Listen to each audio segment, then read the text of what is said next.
So the way I think about it is that, so I'm trusting you with the future of our country, of the world, actually, when you're in charge of a media like that. And so what I think about is, so how do you prevent, so being Jewish, how do you prevent this anti-Semitism? Or if I were black, how do you prevent all of the...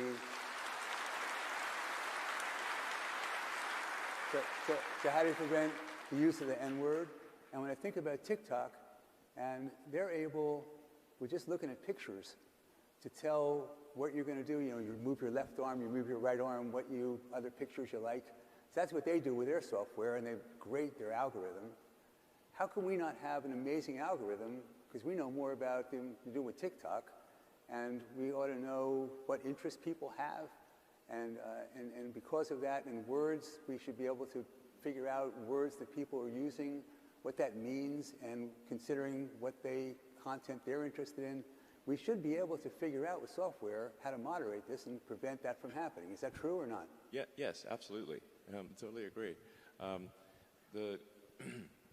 want to be clear,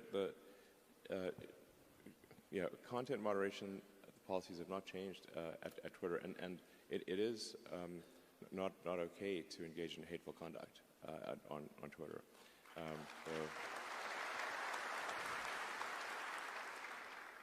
So we have had, actually oddly, targeted attacks where temporarily people have been able to put some hate speech on Twitter, but then it's been taken down immediately. So now, part of what I'm trying to achieve with this sort of enabling everyone to be payment verified with Twitter Blue is to try to get as many people payment verified as possible. It's only $8 a month, although for some people that were complaining about that, and these are people who pay more than that for their latte. I'm going to be one of your Twitter Blue customers. Thank you. But it's part of its revenue, part of it is payment authentication, and so if somebody, because there is a huge problem with spam and bots and trolls on Twitter, and organizations trying to manipulate public opinion. And just generally making the system worse. And I think that there is an answer to that, which is to get as many regular users of Twitter to be a subscriber for $8 a month. And you'll get a lot more than just the blue check mark for $8 a month, because now we can afford long-form video, long audio, podcasts, and we can also start sharing revenue with content creators, which is essential. Give them a chance to make money. Yeah, absolutely. Just so, I mean, right now, if you're on Twitter, you'll see a lot of links posted to YouTube and TikTok, and that's because, at least until now, Twitter has not even given them enough video length to post their video, and then they give the content creators no means of monetizing the video. So we're going to change that rapidly at Twitter. It's going to be transformative. But if we can get enough verified users, and we're going to prioritize Twitter search, replies, mentions by verified users first, and yeah, this is very. And that's what calls amplified. Yes. So if you're payment verified with blue checkmark, then you're prioritized, and so this is the point of this is to make crime not to pay, because right now to create a bot on Twitter costs less than a penny. So the cost of crime is so cheap, and that's part of why crime and hateful conduct pays. But if somebody risks losing even $8, it's too expensive to now have 100,000 fake accounts, because they have to spend $800,000 a month, as opposed to $800 a month.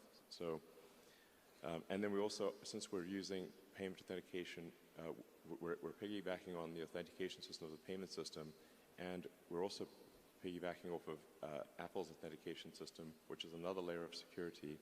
So the net effect will be, over time, that the verified users will pretty much always be at the top of comments and search, and you won't really see, you'll have to scroll far to see the unverified users, which will be the bots and trolls and whatnot.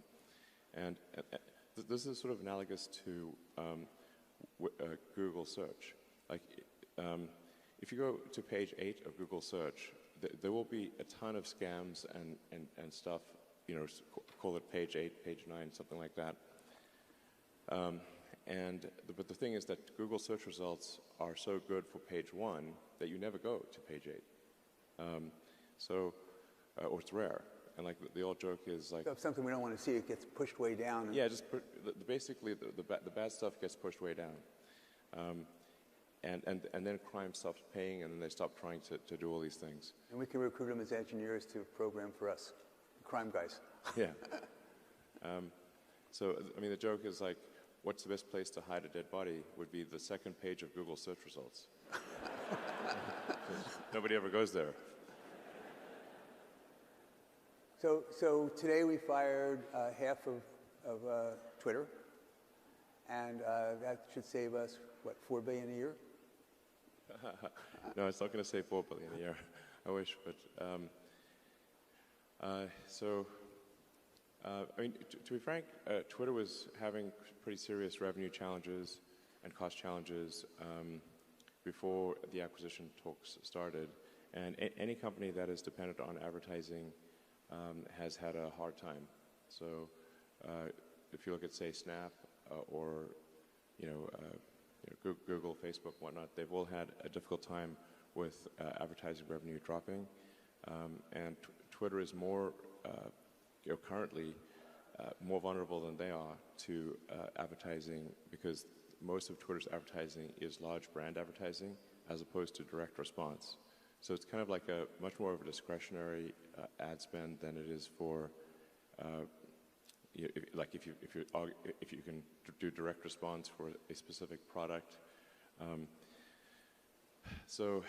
then we also recently had a lot of difficulty with activist groups pressuring major advertisers to stop spending money on Twitter.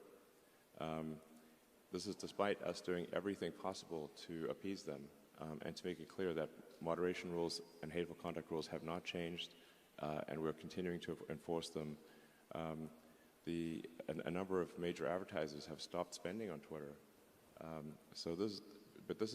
This doesn't seem right, because we've made no change in our operations at all, and